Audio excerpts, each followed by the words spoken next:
Well, hello, good afternoon. Thank you so much to everybody for coming. And hello to everybody who might be watching on Zoom. Welcome. Thank you so much for having me here today. I'm Sarah Hoeynck. It's pronounced like oink with an H at the beginning, but it looks really different. Um, and I'm just so excited.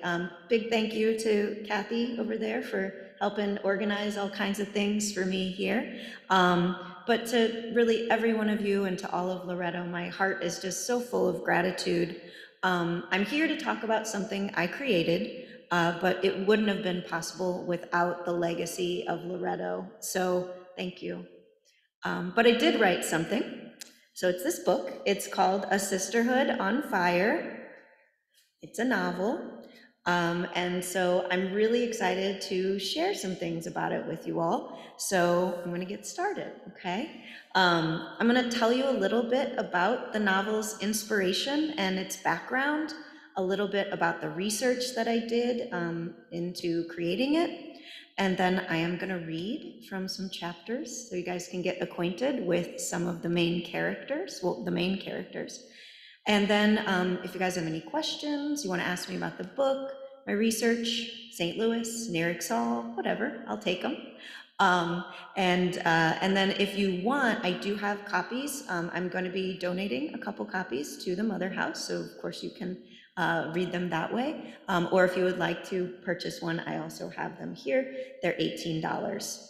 No pressure. That's why I'm donating the one. So feel free to read those if you'd like. I'd love for you to read it though. So yeah, that's what we're gonna do today. Sound good? All right, excellent. Okay, so I call myself a writer now, but I wasn't for most of my life. I wrote when I was a kid, but then what often happens, I think you go to college and then grad school, and then I started teaching, and you get kind of burnt out on creative pursuits, right? But in 2017, I happened to take these really inspiring graduate classes that jump-started me back into writing. And that also coincided with my first trip to the Motherhouse here.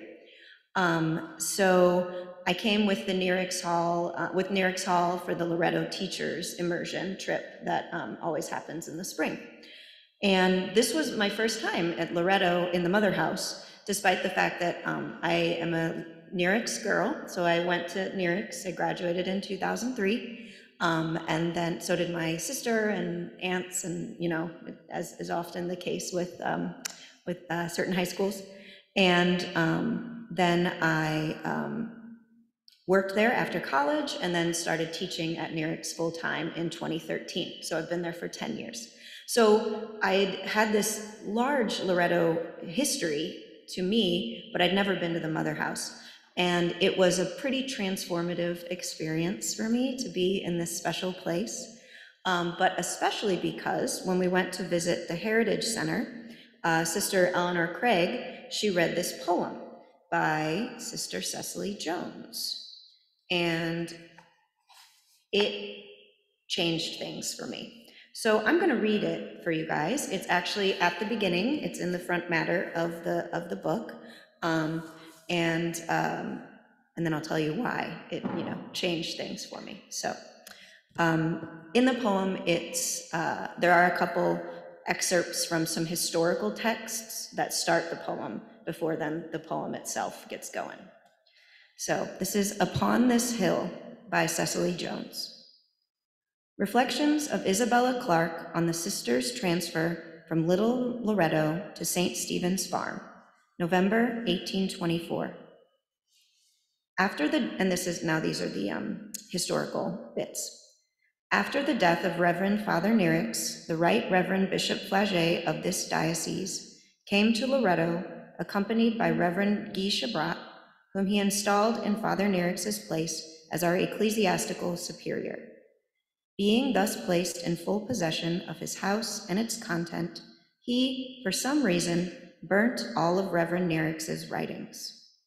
From the memoirs of Sister Isabella Clarke, quoted in Camillus P. May's The Life of Reverend Charles Nearix. And then this is the second historical bit. At this time, Father Chabrat directed the sisters to move out of Little Loretto into the place of St. Stephen that Bishop Flaget had given them. Once this was done, they burned the little Motherhouse, lest it be put to worldly purpose. From Joseph E. Mudd, Humble Beginnings. And now the poem, which is from Isabella Clarke's perspective. No eager journey this autumn of our grief, but new. The priest had ordered we should move, our place a trade for this. I looked to Anne and Mary. Christina had passed on. Obey. A cloud of sorrow in their eyes, a shoulder's stoic shrug. I knew the flames that had consumed our father's scripts still burned their hearts, and mine as well. But be obedient and faithful, his words from Belgium 4 years ago, now seared again our shattered souls. And we said yes to Loretto's dark uprooting to this hill. What else? Perhaps too young at 24, yet leadership I wore like a shawl of strength, unfolded only when alone, and I could weep resentment at commanded move. But I was orderly with all the plans, asking Holy Marys and Gethsemane to help the packing up before December might ice the roads to match our frozen hearts. Alone I wept, yet publicly I prayed that beauty soon would blossom on this hill. 11 miles we came, our wagon loads of bedding, books, the classroom slates, the pots and kettles, sturdy chairs he made, the dishes, everything of home for those 12 years. The chapel cloths and chalice, sacrament of love on solemn cart, with pupils near as faithful guards. I could not bear to see the sisters' tears as we turned out the gate, so walked ahead and prayed that soon a gentle Christ would transform pain upon this hill. Though high and coveted, St. Stephen's farm was bleak, unfit for school and livelihood, with Baden back in France 5 years ago, till we could dig and fence, clean out and patch dilapidated walls to race the chill December winds. The priest engaged a crew to build in early spring.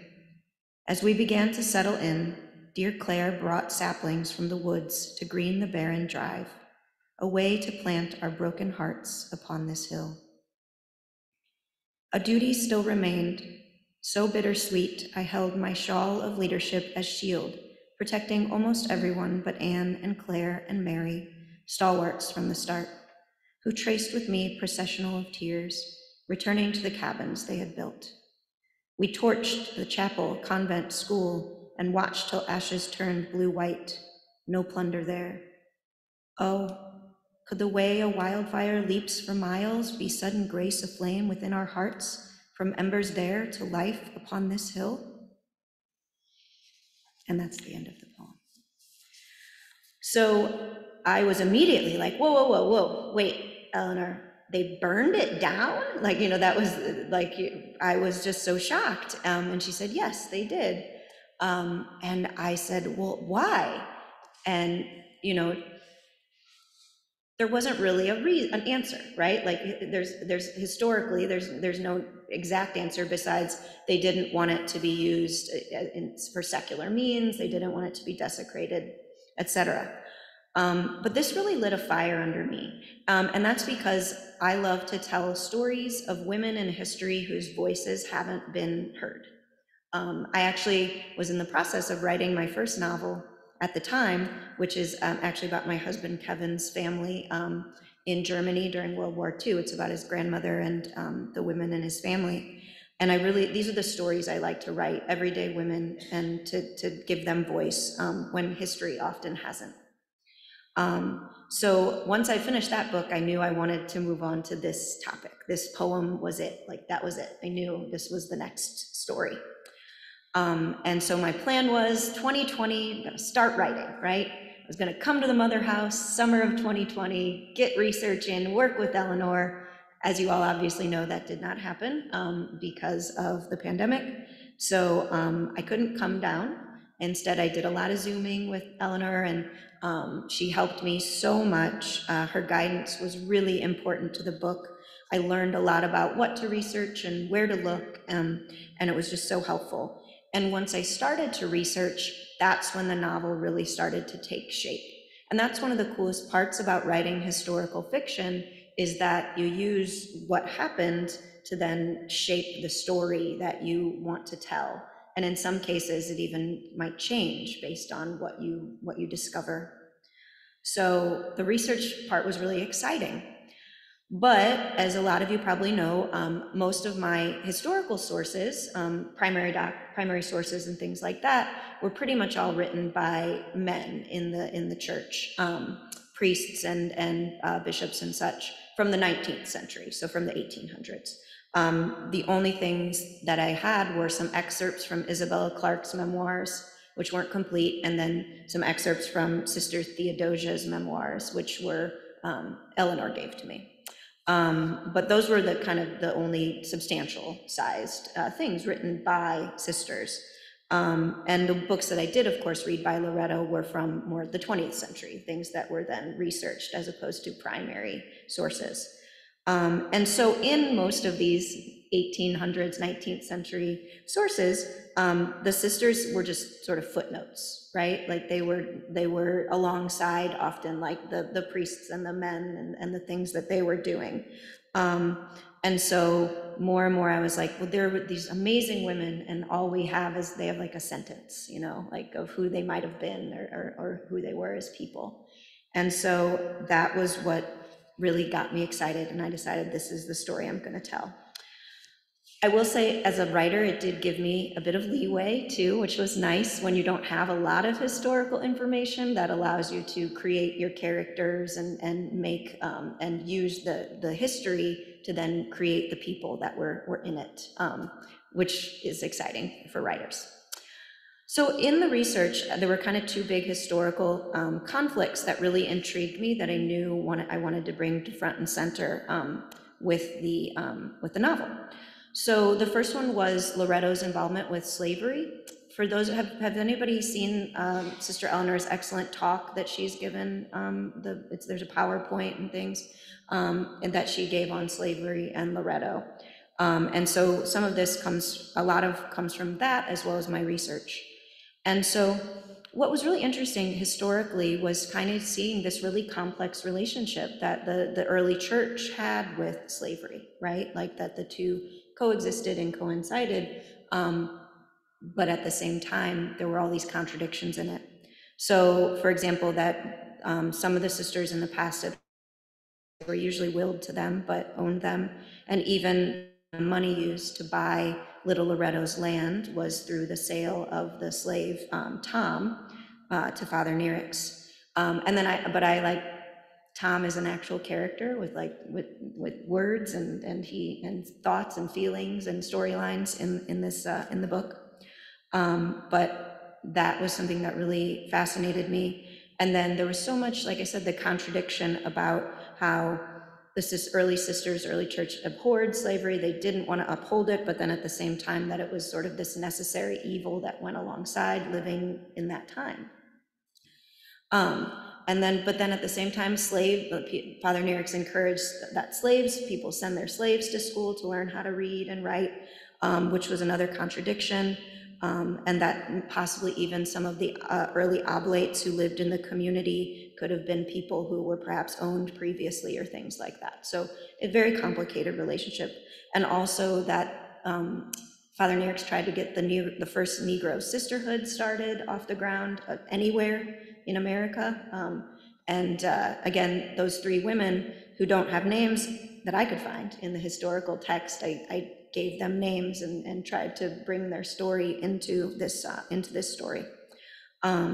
So basically, it was a really complex relationship with following slavery, but also undermining it. And I know this is something you all have been working on. There's work that's been done for many, many years.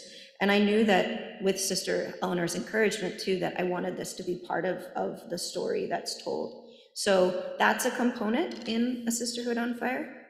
And then the other really big conflict, and this is the one that kind of shapes the whole book, was the historical tension between Father Nearix and Rome, which I was not familiar with until I really dove into my research. So that Rome wasn't necessarily completely supporting the work that Nerex was doing, and by extension, some of the work that the sisters were doing, which I was shocked by. I couldn't believe it. But basically, to kind of simplify it, but the goal of early Loretto, right, was to educate poor frontier girls who couldn't necessarily pay a lot for their schooling, right? And that in turn didn't make the church any money. And if the goal of the early church was to grow and develop, if you're not bringing in money, then it's sort of at odds with things. And then also what was really interesting is, and that popped up a bunch, was that Rome felt that the early sisters were too severe in their daily practices. They prayed too much, they worked too much, and they didn't eat enough, apparently. And that's because they followed asceticism, right? The sparser living that Nerex followed. But apparently Rome felt that this was much too taxing for women, even though it was like part of frontier life. But so basically there was just all these politics back and forth that I learned from reading actual letters from Rome, from different priests in Rome, from the Vatican, from Father Nerex, from other priests in the area, including Guy Chabrat, and some of the sisters, but a lot of priestly back and forth. And it was like a soap opera. Like if you read the like kind of underlying context, you could tell like so-and-so's really mad at so-and-so, but they were trying to be really polite, in the writing of their letters. But this, long story short, they wanted Nerex out of Kentucky. And of course, we know that he left in 1824 and then died shortly thereafter in Missouri. And after his death, Father Chabrat took over, and he was pretty quick to turn around Nerex's legacy. Notably, he did burn Nerex's papers. And he sort of changed the way that the constant growth that Nerex was often doing with building all kinds of churches and things like that. And then also another big change that happened, right? The sisters were forced to move to St. Stephen's from Little Loretto. And it was an abandoned, this was just kind of abandoned at that point, and there wasn't much here. They had a lot of work to do. And I didn't know that they didn't want to go. Like, I wasn't aware until I heard this poem that Cecily wrote, which I thought was really interesting. And so they also, as we heard in the poem, they learned that the church was going to use Little Loretto as to rent out, to make money off of it, basically. And the sisters were like, heck no, right? Like, we're not doing that. We're not gonna let it be, the word used in the historical text is desecrated, right? For worldly purposes. So that's why they burned it down. So all this stuff basically became kind of the central conflict of my book. The basic idea is like, the sisters here in Kentucky on the frontier, 1820s, because that's when it takes place. Frontier women doing God's good work versus the kind of patriarchal demands of the Vatican at the time, like saying you need to change, right? That's the main conflict that kind of runs throughout the book with the central characters. And I will say this, that meant that Guy Chabrat, Father Chabrat, did become my antagonist.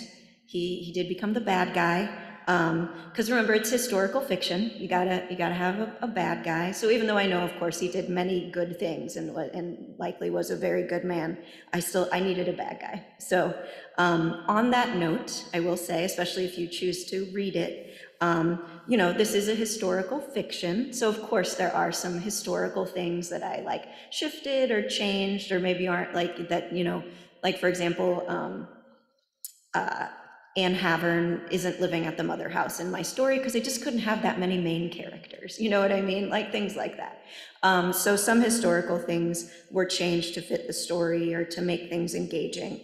But I really did try my very best, and it was so central and important to me to keep my characters and events true to the spirit of Loretto, and to the people as well. Like I had editors who'd be like, why don't you have this happen? I was like, no, really ridiculous things. Like, she should punch the priest. I was like, no, she shouldn't. Like and the other suggestions that weren't great, that I could have done if you want to sell more books, right? But I was like, but no, the most important thing is the story that I want to tell about these women of the past. So, but there are some historical things that had to be shifted. So, disclaimer. So, but yeah, so basically all this history I wanted to tell, and I used the characters to do that. So many of the characters are based on the real people who were here in the 1820s in Kentucky. But because there was pretty much nothing about who they were as people, right? Like the only person who had even anything about their personality was Nellie Morgan, Sister Claire, and even that was small, like a paragraph. You know, everything else there just wasn't anything. So I had to create these characters based around what I thought, you know, who would they be in this time? And I actually created a character based on one of my NERICS students, which was kind of neat. I haven't told her yet, but I think she'll get a kick out of it when I do. She's a student who ends up teaching the teacher, you know, which I'm a teacher, yes. So in the end, I'm really excited. I think I've told this really amazing story about these amazing women, and I love it. So I'm going to give you a little background, and then I'm going to read a little bit, okay? Okay. So there are three main characters. Mary Rhodes, Isabella Clark, so the real women, the real names, and Helen Morton, and she's based on Claire Morgan, okay? So Sister Claire Morgan. So those are my three main characters, Mary Rhodes, Isabella Clark, and Helen Morton, AKA Claire Morgan. And the chapters toggle between them. So like each character gets a chapter, and then the next one, it follows their perspective, and then then so on and so forth throughout the 12 chapters. So who are they? Well, Mary Rhodes, as she's one of the founders, of course, I decided to make her kind of a staunch follower of the old rule, and also a good friend to Father Nerix. And she really holds on to the past, and the idea of change is really scary for her as a founder who did all of this work in the beginning. So the events of the book, because it was a time when a lot of change was happening for the early sisters, these events really test her. Isabella Clark, she's young. She became Mother Superior when she was only like 23. So she's a young sister. She loves Loretto, the ideals of Loretto, and she really wants to lead and give back to the order. And her kind of big thing, she's grappling most with how to respect the past while also needing to move forward, right? To move into the future. And then Helen, she has been around since the beginning, and though she wasn't a founder. And her role is she's a great teacher and an advocate for her students, especially those whom society undervalues. So her story really revolves around changes to the educational structure of Loretto and its role in slavery. So that's where that storyline really comes in with Helen's character. So in my reading today, I'm going to get you acquainted with these three perspectives. We're going to hear about each woman. You're going to hear each woman's perspective and get introduced to the book's main conflict and get introduced to some important secondary characters. Father Nerix, Catherine Kelly, Betsy Alvey, each of them is an important character to the main character. So they're all kind of like interlocking with them. So I'm going to start with Mary. She is? Okay. So I'm going to start. You guys are going to meet Mary Rhodes. So in this bit I'm going to read to you guys, Mary decides to eavesdrop on a conversation between Father Nerix and Bishop Flagey, which she feels really bad about, but she wants to know what they're talking about. And the conversation she overhears details the main conflict, like what the changes that are wanting to be made. Those demands that Rome wants to make for the sisters to change the aspects of their lives. So we're going to get introduced to Mary here in the main conflict. As Mary made her way across the yard the next afternoon to get the books from Father Nerix, she walked slowly. Though the sun was shining, all she could think about was whether or not Father had talked to the bishop yet, and what the news would be. She raised her hand to knock on Father Nerix's cabin door, but sounds on the other side stopped her. Two deep male voices argued back and forth. One was Father Nerex, and the other belonged to the bishop. Was this the conversation Father brought up last night? Were they talking about the rule? If so, Mary needed to hear it. After a furtive glance around the yard, Mary pressed her ear to the door, but the heavy oak muffled the words. Raising her habit, she scurried through the thick brush beside the cabin and crept behind to the windows in the back. Before ducking down, she crossed herself. Holy God, please forgive this transgression, until she could have the chance to confess it. She hefted her skirt up and squatted under the slightly open shutters. Their voices rang clear through the crack. Why you can't understand that the changes from Rome must be implemented. This comes from the Congregation of Propaganda itself. You must follow it. Bishop Flaget's tone was heavy with frustration, but tempered with a touch of kindness. These changes they desire go against the very fabric of Loretto. The law I put to paper with these holy women a decade ago will be all but erased, Father pleaded. The bishop's retort was firm. I think that's an exaggeration. They simply see issues with how the order currently reports to the clergy in their activities and financial holdings. If these women are as holy as we know them to be, why would it be an issue for their governance to be more in line with the bishopric of the diocese? Their vows of obedience bind them to such a way of life already. Simply putting it in more specific writing doesn't seem to be asking much. Not asking much, Mary thought. The Sisters of Loretto prided themselves on their independence. When Christina, Anne, and Mary asked Father about becoming nuns years ago, it was because of a love for God, not the diocese. How do their personal holdings apply to the school's finances? Nerex asked. Your specific recommendations about the operations of the school aren't at all relevant to the running of the convent. Ah, well, that's Father Chabrat's suggestion, but I happen to agree with him. The school here barely brings in any income, what with the, he paused, types of students you admit. How can the sisters be self-sufficient if they're constantly subsidizing the costs of their students? Now, a proper academy with paid tuition might change all that. An academy, Mary scoffed. Only for the most moneyed and snobbish of folks, for sure, as if slaves and orphans and the daughters of poor farmers weren't good enough for the church. But it's not just about who the Mother Superior reports to or what types of students are admitted. They made multiple alterations to the regular practices, Nerex exclaimed. Charles, surely you can see why. The requirements of the Society's prayer life are equal to those of a cloister, and yet they're also an active order. The expectations are impossible. Mary bristled. Impossible for whom? Certainly not for the sisters. Not to mention the physical requirements, Flaget blustered. No shoes in the middle of November? Wearing their clothes to bed so that they wake up damp and chilled? Spinning flax and tending cows? It seems sinful to demand such things of the weaker sex. Mary scoffed at his ignorance. Priests from the old world could never understand that hard work and long days were written on the bones of frontier women. Hadn't he lived here long enough to know that nary a girl runs around from March to November shod, with leather being so expensive and cloth useless in the mud?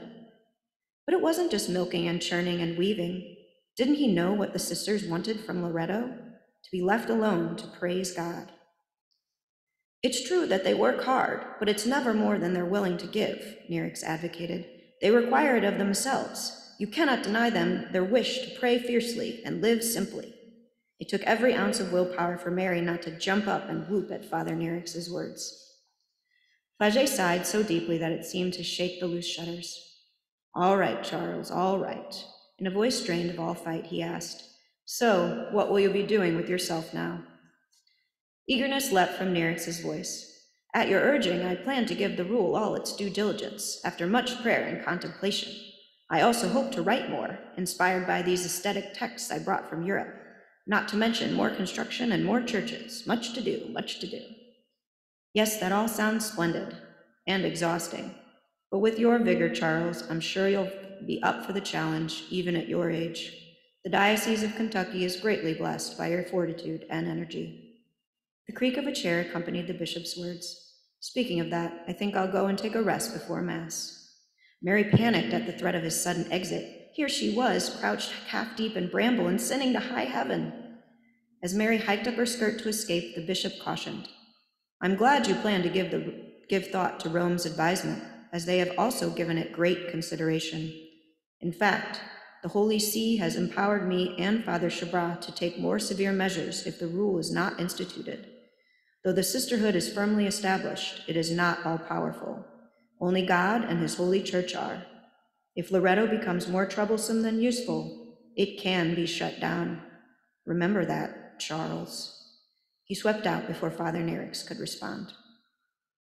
With no time to consider his last words, Mary shot to the other side of the cabin before the bishop might catch her eavesdropping. She nearly tripped over a spade, but righted herself and reached the yard to see Flagey entering the guest quarters. She'd managed to avoid detection. Standing still, she took stock of her appearance. Bits of mud clung to her skirt, so she bent down to flick them off. What did the bishop mean, leaving with such a harsh warning? How could he possibly shut down Loretto? Their order was the lifeblood of this diocese. Without them, things around here would surely fall apart. And why did he feel so strongly about changing things at all? Excepting Father Nerix, men were always wanting to come in and fix what wasn't broken. The sisters had been doing just fine these past 10 years without having outsiders ordering them about. And that's Mary's little bit there, okay? Next, I'm gonna introduce you guys to Isabella. So her excerpt includes a flashback of when she and her sister Rosalia decided to take the veil. So why did they choose?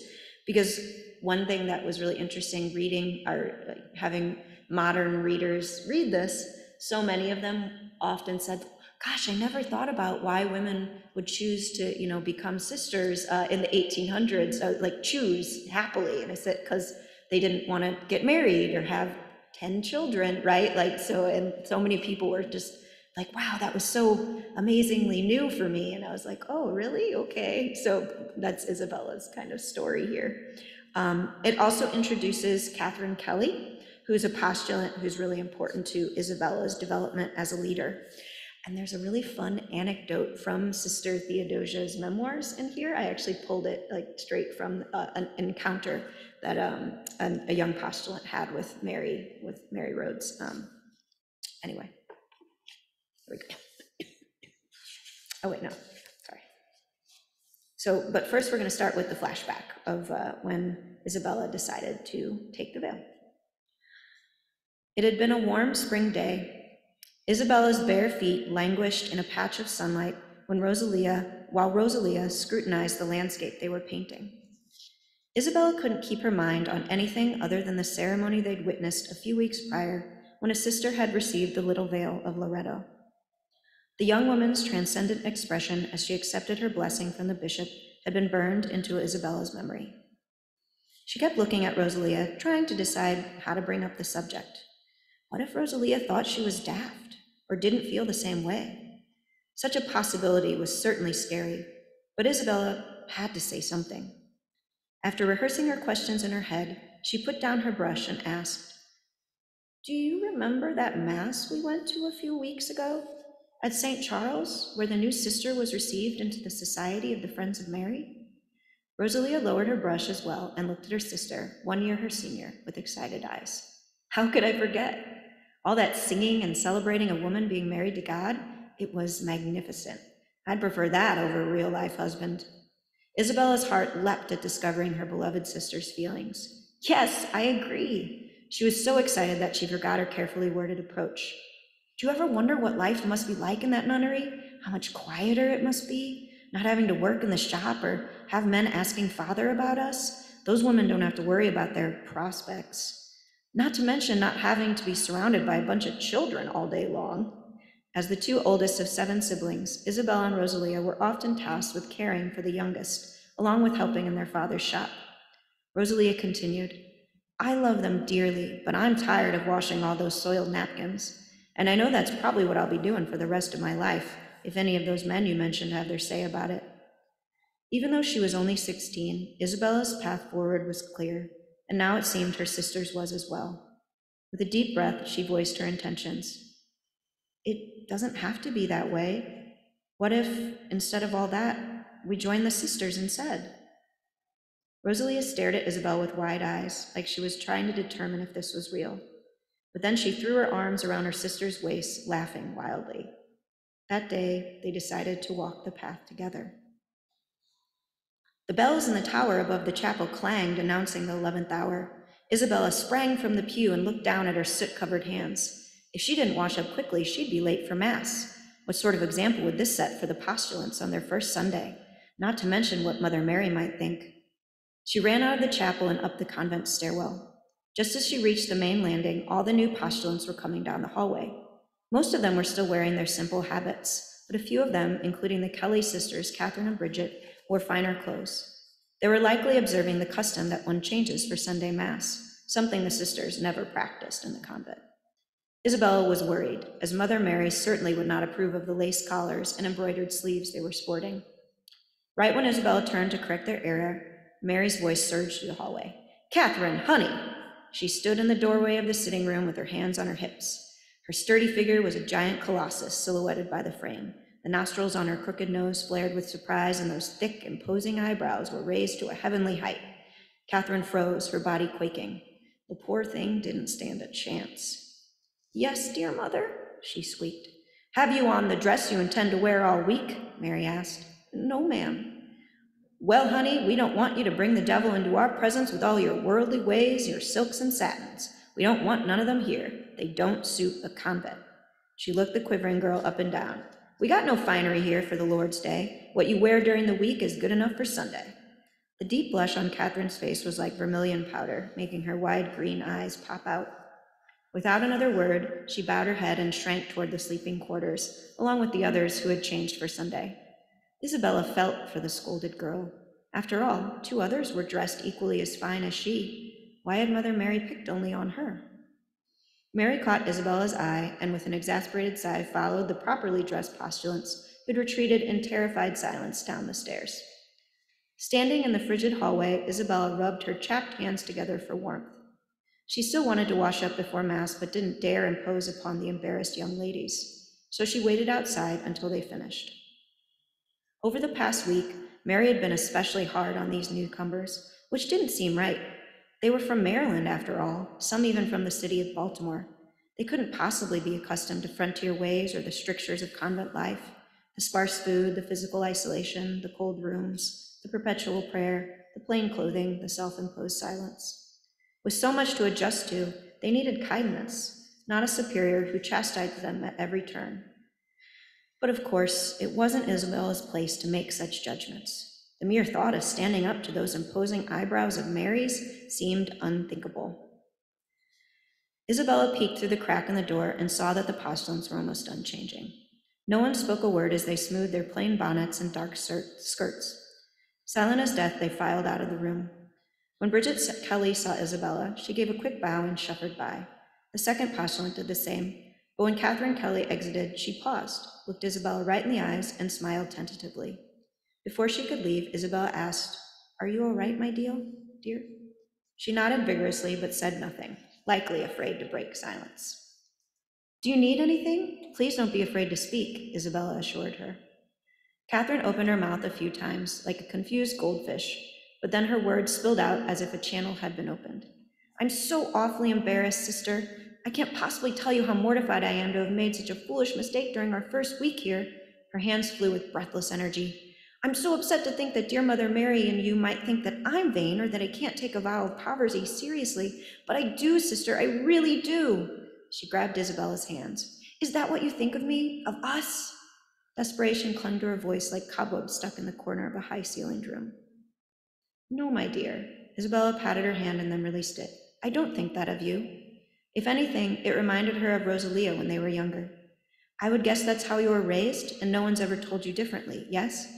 Yes, exactly. Oh, but sister, I would never presume that I should be told otherwise. I know that dear Mother Mary just wants to educate us on the difficulties of this life, and I'm incredibly grateful for that." She smiled, an open, sincere expression with no pretense behind it. "I know that I'm blessed to receive her attentions. This is the trial I must go through to be made worthy of this life, and I want to be worthy, sister. I really do. I love this order and everything it stands for." The words echoed Isabella's own feelings, and she returned the smile. "If you work hard and have faith, I'm sure you'll find a place here." Without warning, Catherine embraced Isabella and ran down the stairs. Isabella started at the sudden burst of emotion, but as she ducked into the dormitory to wash up, she felt warmer. She didn't know if it came from the fire burning in the room or the girl's charming zeal. Okay, and that's Isabella. And I got one more for you. Is that okay? Everybody doing okay? Yes? Okay.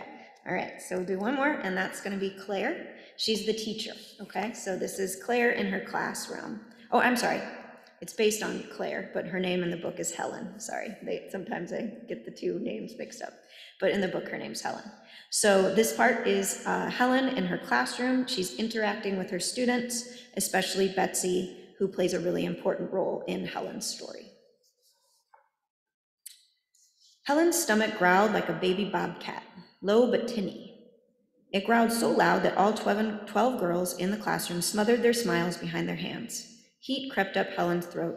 A blush showed easily on her olive skin and brought out her freckles. To cover her embarrassment, she exclaimed, "Who let in a cat? Was it you, Adelaide?" The girls erupted a little louder, but at least they were now laughing together. "Sister Helen, it was you," Annabelle crowed from her desk near the fireplace. "Me? Why, I never. What sort of person makes it sound like that? No, it must have been the cat Adelaide let in." She scanned the room with exaggerated gravity, opening her eyes wide and stooping below desks. "Well, looks like it got out. That's a blessing. Now please turn back to your slates, girls." The growls were no surprise. All they'd eaten for breakfast was milk and corn pudding. Last night, only boiled cabbage and potatoes, and the afternoon meal would be more of the same, maybe a bit of cherry preserves. It happened like this every year at the end of February. The root cellar and smokehouse were bare. It had been too cold for the cows to produce much milk, and they'd scraped the salt pork barrel dry last week. Helen wasn't the only one in the convent who was hungry. All the sisters were just as deprived, and her poor students, girls their age, most 9 to 12 years old, needed nourishment, not these scant morsels day in and day out. Well, for now, the only way to ward off the hunger was to feed the mind. Numbers and words and names would be their food. Helen wrote some figures on the large chalkboard nailed to the wall. "I want you to try these problems. They're a little thornier than the ones we've been doing." Juliet groaned in the back of the room. She hated arithmetic. "Copy them down and work them out. Go on now, girls." They bowed their heads and went to work. Each girl sat on a low-backed wooden chair arranged in 3 rows of 4. Orphans Alma Stanton and Katie Fuller both came to Loretto 2 years ago. Alma sorely needed glasses, but had no one to pay for them, so she sat at the front and squinted at the board. Next to her, Katie copied her figures slowly. Her mother had died in childbirth and her father in an accident with a team of oxen years back. Her aunt sent her with only a calico dress and 5 pounds to her name. Despite their travails, no 2 girls in the class worked as hard as they. Near the back, Juliet Mason scratched her head and scowled at the problems. Poor Juliet, who Mary often picked on because she was a Methodist. Loretto House was much closer to her family's farm, so they sent her here for lessons. Juliet's mother often said one place was just as good as the next. At least she believed in schooling, if not the true religion. Annie Clements stared out the window. Helen tapped her slate. "Focus, Annie. Learning is much more interesting than whatever's going on out there." Annie had a family, but they owned a farm far away and sent her to board at Loretto House. Her parents, one Negro and the other white, wanted her to have an education. Her high yellow skin and smooth caramel-colored hair allowed her to pass in society. Helen knew that Annie missed her family something fierce. Being separated from people who loved you enough to send you away for your own good was very, very hard. But at least she had opportunities, which was much more than could be said for Betsy. Helen's gaze shifted to the newest girl in the class. Her pale pink tongue stuck out between her dark lips as she focused on her slate. Mrs. Alvey had sent Betsy to Loretto at the end of January, and the girl's natural cleverness had surprised Helen. With her ebony skin, chocolate eyes, and black plaits, Betsy resembled the other students sent by their masters and mistresses. But she spoke with studied eloquence, as if she ran the words over in her mind before saying them. A quiet wisdom, like Helen had never seen in any 11-year-old, flashed in her eyes. After a month, she was already reciting her alphabet, reading words, and writing all her numbers.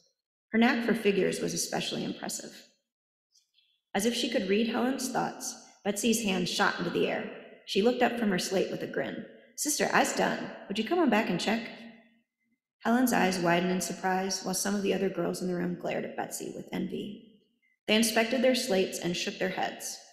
Not wanting to discourage them, Helen put on a sing-song voice. Well, I'll be, Betsy. Let me take a look. These are hard problems and should take a bit longer. Hear that, class? Keep working. You're doing so well. As they resumed, Helen moved toward Betsy and glanced at the slate. It was filled with neat, careful rows of numbers, and every single answer was correct. Helen gave an excited gasp and leaned down to whisper, "This is marvelous work. It shows immense progress for a week." Betsy beamed. "I've been practicing at home, counting out biscuits and beans, taking some away, putting some back in, figuring in my head. Mistress gave me some paper and ink to copy my letters, but I've been using it mostly for numbers." "That is most admirable." Helen raised her voice. "Class, I'd like to share what Betsy just told me. She got every answer right because she's been practicing on her own at home. Now, I know many of us work while we're not at lessons, but you should all follow Betsy's splendid example if you can.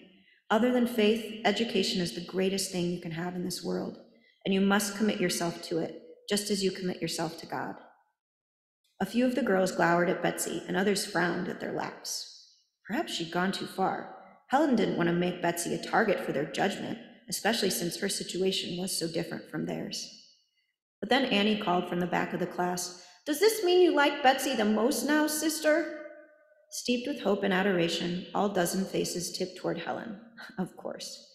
It wasn't about Betsy's skin color, but about favoritism. Well, no need to worry them about that. "Certainly not. I love you all. As the Bible says, we're all equal in the eyes of God." This assurance satisfied their fickle emotions. Smiles abounded once more. It was amazing how children were so filled with love. They had not yet learned the rigid ways and cruel laws that their parents abided by. "Let's continue," Helen instructed. "Just because Betsy finished doesn't mean y'all did." They returned to their work.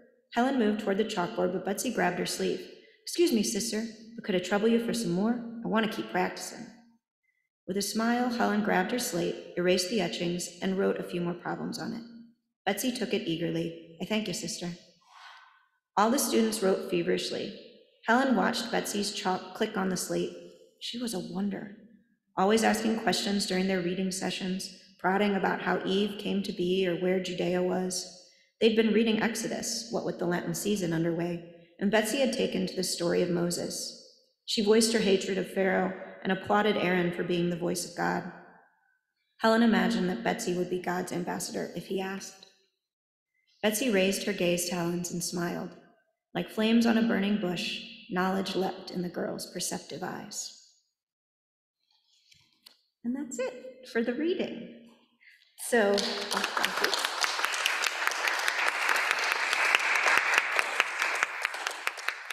So I hope those couple of excerpts kind of caught your interest. And now I wanted to open up to questions, if you had any, about the research stuff I told you about, or about the book itself, about the characters, the process, anything like that. Does anybody have any questions, or anybody want to talk about anything at all?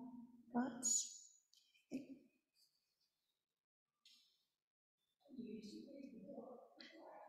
Yes, I would. Yes. Oh, I hope so. I hope you will. Yeah.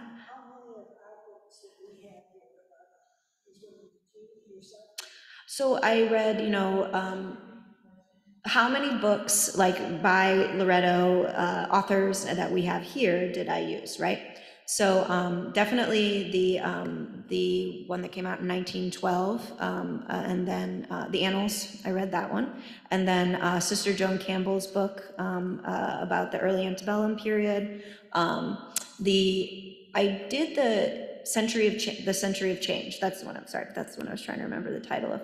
And then the one that came out in 2012, I did read that one, even though that had more to do with the 20th century. And then Theodosia Kelly's memoirs, which were short. I mean, it's just like a PDF document that it's not the full, complete, like it's just kind of sporadic writings. And then there's one more that I can't remember. But a big part of it was those letters back and forth. That was a really interesting, and that was a big part of what gave me a lot of the subtext of things. Yeah. Other questions? No? Okay. Well, I have a little thing that I wanted to do to kind of wrap up. So like I said, I have a couple books that I wrote in this one, so I'm not gonna donate that. I want you to have a nice clean copy. So I wanted to finish up then with, and obviously, and I'm gonna be here, by the way, until tomorrow. So if you do have any questions or want to chat or anything, Kevin and I are staying in the guest house, so if anything does come up. But to finish up, I did want to read the dedication and just talk a little bit about it. So the dedication is here. To the Sisters of Loretto and all members of the Loretto community, then, now, and always, let Loretto be Loretto forever. And I just hope that really communicates how important Loretto is to me. So in the books that I was donating, I'm gonna write my little formal thank you here and sign them for you right now. So this is what I wanted to say to all of you and to Loretto, the community. I am who I am because of Loretto. And I really mean that so much. So thank you so much. Sarah Hoeynck. Thank you so much for welcoming me today. I really appreciate it. God bless you. Thank you.